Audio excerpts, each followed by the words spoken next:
फिर से थोड़े से डिस्कस करने की बात कर रहे हैं। किसके बारे में डिस्कस करेंगे?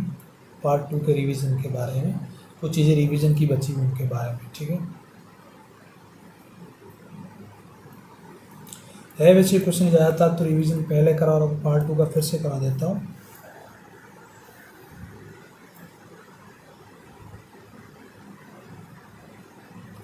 मनुस्मृति और शुक्राचार्य के मतों में स्पष्टता तौर पर यह देखी जा रही कि शुक्राचार्य ने मनुष्य के विधाओं में दंड को शामिल किया है।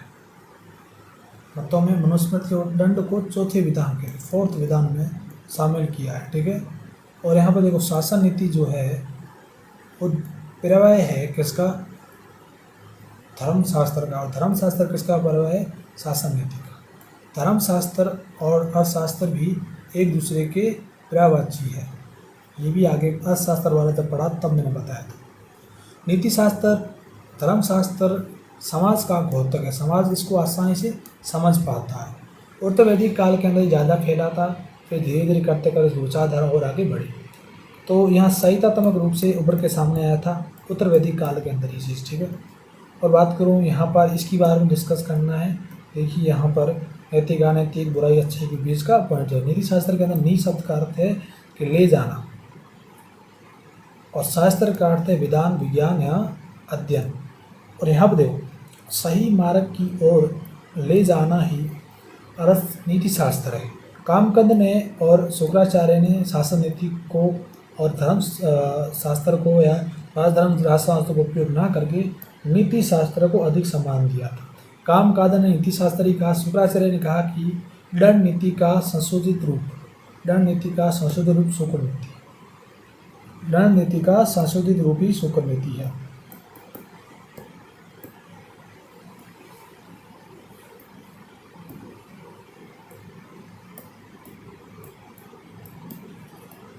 शुक्राचार्य के अनुसार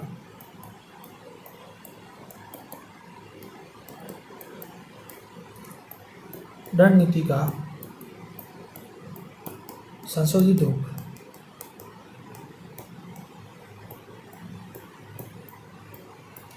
नीति शास्त्र। रिवीजन है भाई, इसलिए थोड़ा बड़ा बड़ा लिखा हूँ, खिला ही नहीं। ठीक है, ये एक विशिष्ट लाइन है।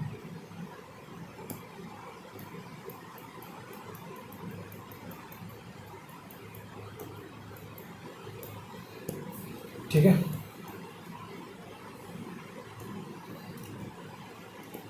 देखो कामकंद ने कहा था अर्थशास्त्र एक सिंधु है, नदी है, सिंधु या नदी है, उसके अंदर नीति शास्त्र एक उसका एक पार्ट है, उस नदी का एक पार्ट हो गया एक तरह से।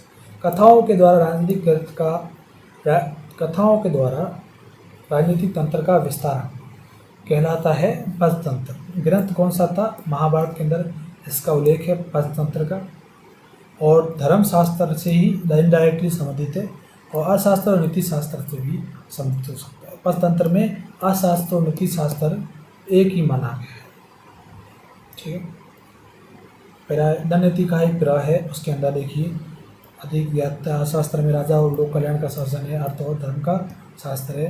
कामसूत्र के अंदर अर्थ को कहा गया मित्र, भूमि और घरेलू उपकरण शिक्षा, और इसके अंदर क्या कहा गया आगे बात करें हम।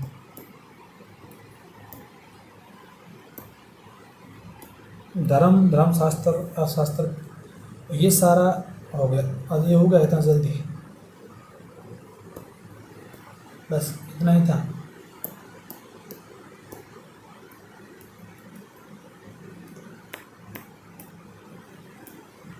चलो इतना ही था, रिवीजन छोटा था। क्लास कल की थोड़ी लिखने में कम की थी, डिस्कस ज़्यादा की थी, छोटा पड़ गया, इसका अर्थ ही हो गया।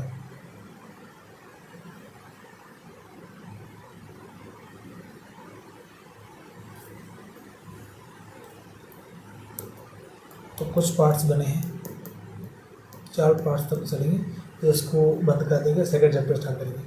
इसमें धर्म मोक्ष और अर्थ ये वाला पता है, कल बता दिया, ये कल रहेगा। धर्म हो गया, अर्थ हो गया और मोक्ष हो गया। ठीक है, धन्यवाद।